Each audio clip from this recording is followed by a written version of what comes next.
What makes a man paddle toward a wave that could kill him? Would you risk your life for one perfect wave? Because that's exactly what Mark Foo did. On a cold December morning, the Pacific Ocean roared like a living beast.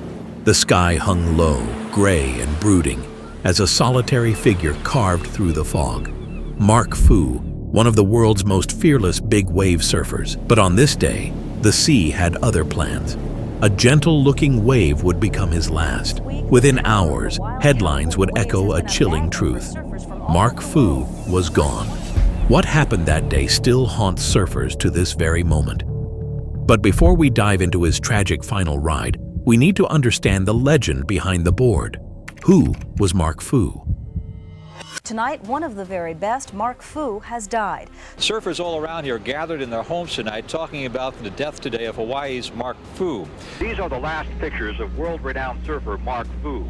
He's paddling out on the board on the far right of your screen. Mark Foo wasn't born into waves, he chased them. Born in Singapore, Mark moved to Hawaii as a child, and that's where the ocean first called to him. He learned to swim in the turquoise waters of Waikiki, catching his first waves on sunny weekends with his dad.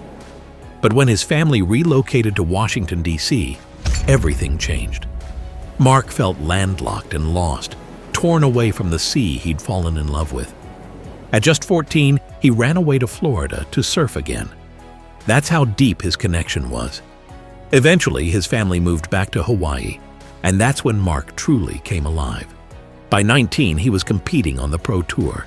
He didn't rack up trophies, but that's not what drove him. Mark wasn't chasing medals. He was chasing monsters. Waves the size of buildings. His style was graceful but gutsy, blending athleticism with pure instinct. He wasn't just a surfer. He was a performer, and the ocean was his stage. In time, he became one of the most recognized figures in big wave surfing. The kind of name whispered in awe on beaches around the world. But if Mark was fearless, what kind of wave could silence a legend like him? Let's talk about Mavericks. Mavericks isn't just a wave. It's a beast that hides in plain sight. Tucked away near Half Moon Bay, California, Mavericks looks deceptively calm from shore. But out past the rocks, it turns savage. Cold water crashes over a jagged seafloor, creating waves that explode like bombs, some reaching 50, even 60 feet high. These aren't just waves, they're walls of water with bone-breaking power. For years, it was a secret. Local surfer Jeff Clark rode it alone for over a decade before anyone believed him. When the secret got out in the early 90s, the world's best surfers started making the pilgrimage. It wasn't just about the thrill, it was about conquering something nearly untouchable. But Mavericks doesn't play fair. The wave breaks dangerously close to the reef, and its power can hold even seasoned pros underwater for terrifying stretches. Add freezing water and razor-sharp rocks, and you've got one of the most lethal surf spots on Earth. And that's exactly what drew Mark Foo in. If Mark's story is resonating with you so far, consider hitting like or sharing this video with someone who understands what it means to chase something bigger than yourself. Stories like his deserve to be remembered. Let's make sure the name Mark Foo lives on. And if you want more true stories from the edge of human ability, subscribe. So what happened on the day Mark finally faced Mavericks? Let's rewind to December 23, 1994, the last day he would ever surf. Mark Foo flew overnight from Hawaii to California after hearing whispers of a massive swell building off the coast. Mavericks was firing. This was the moment he'd been waiting for, a chance to ride one of the most feared waves on the planet. But when he arrived that morning, the swell had dropped. The monster 50-footers had shrunk to 20-25 feet. Still big by any measure, but not the giants he'd hoped for. Most surfers would have hesitated. Mark didn't. Joining him were other big wave legends, Brock Little, Mike Parsons, Ken Bradshaw, plus a few brave photographers capturing history. They took a boat out to the break, nerves high, adrenaline higher. The ocean was angry.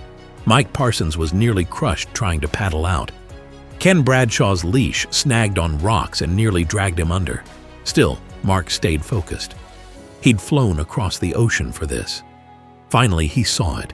a clean, towering wave rolling in like a freight train. He paddled, dropped in, and disappeared behind the lip. That was the last time anyone saw Mark Foo alive. As the group packed up, no one noticed he hadn't returned. It took nearly 90 minutes before someone asked, "Where's Mark?" And when they finally found him, it was already too late. But what exactly happened in those missing minutes? Let's break down the accident. What happened to Mark Foo in those final minutes is still debated today. He had taken off on what looked like a manageable 20-footer, nothing he hadn't handled before. But the sea doesn't follow rules.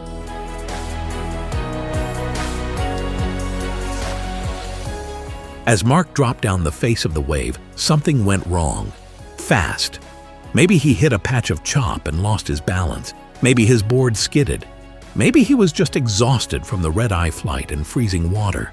Whatever it was, he fell. Hard. Witnesses believe the wave pounded him with 3 brutal hits, each like getting hit by a truck. After that, it's thought that he was held underwater for an extended time and possibly struck his head on the reef or seabed. Or underwater, Mark's leash, meant to keep his board nearby, may have become his prison. Tangled around rocks, it's believed the cord held him trapped underwater, unable to surface as more waves kept crashing. His body wasn't found until much later, drifting a mile down the coast, still tethered to his board, floating face down in the harbor.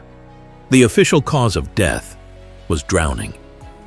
But for the surf world, that explanation felt too simple for someone like Mark Foo. This wasn't a reckless rookie. This was a veteran, someone who'd survived 60-foot wipeouts and walked away smiling. That's what made it so chilling. If Mark could die like this, anyone could. The shock was immediate, but the impact went far beyond one man. What happened next shook the entire surfing community. Let's talk about the aftermath. News of Mark Foo's death hit the surfing world like a rogue wave. He wasn't just admired, he was revered. His death at Mavericks sent chills through the community. How could someone so experienced, so calculated, be taken by a wave that, on paper, wasn't even the biggest he'd ever ridden? Suddenly, surfers everywhere were rethinking safety. Was the leash, a standard lifeline for decades, actually dangerous in big surf? Some argued it was, pointing to Mark's entanglement as a fatal flaw. Others insisted it was just a freak accident. Either way, the conversation changed forever. New safety gear was explored, flotation vests gained traction, rescue protocols at remote breaks were updated, and Mavericks itself was no longer just a secret spot. It was a hallowed and haunted arena. At his funeral, held at Waimea Bay, more than 600 people came to honor him. His ashes were scattered in the water he loved most. But Mark Foo's story doesn't end with tragedy. What he stood for and the way he lived left a legacy still felt today.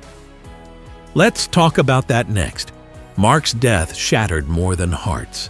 It shattered illusions.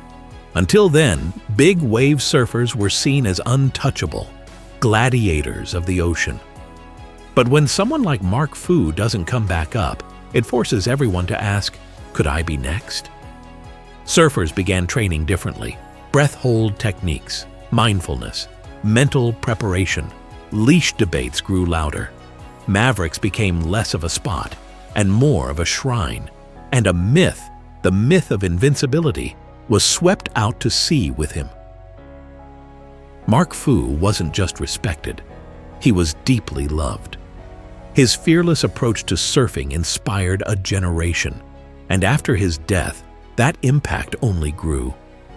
Mark believed that big wave surfing was the purest form of the sport, said fellow surfer Ken Bradshaw. He didn't just ride waves, he danced with them. Mark's signature phrase, "If you want the ultimate thrill, you have to be willing to pay the ultimate price," echoed through the surfing world like a warning and a tribute. It wasn't a death wish, it was a philosophy, one grounded in his deep connection with the ocean and his understanding of its power. His mother once shared, "He told me once that the ocean made him feel free, like he was part of something greater." Mark's story reshaped the big wave surfing community. His death sparked debates about equipment safety and led to better rescue protocols, especially at dangerous breaks like Mavericks. But beyond that, his legacy is in the hearts of surfers everywhere. "Mark made us believe," said Brock Little. "He made us believe we could go bigger, that we could be better." So as we wrap up, let's reflect. What does Mark Foo's final ride truly teach us?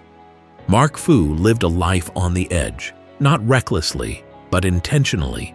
He knew the ocean could take him. He just hoped it would be on his own terms. His story isn't just about surfing, it's about passion, purpose, and the price we're willing to pay to chase something greater than ourselves. He may have fallen at Mavericks, but his legacy rises with every wave that dares to break. If this story moved you, like the video and share it with someone who understands the pull of the ocean, or someone who doesn't yet. And if you believe stories like Mark Foo's deserve to be remembered, subscribe for more true stories from the edge of human courage.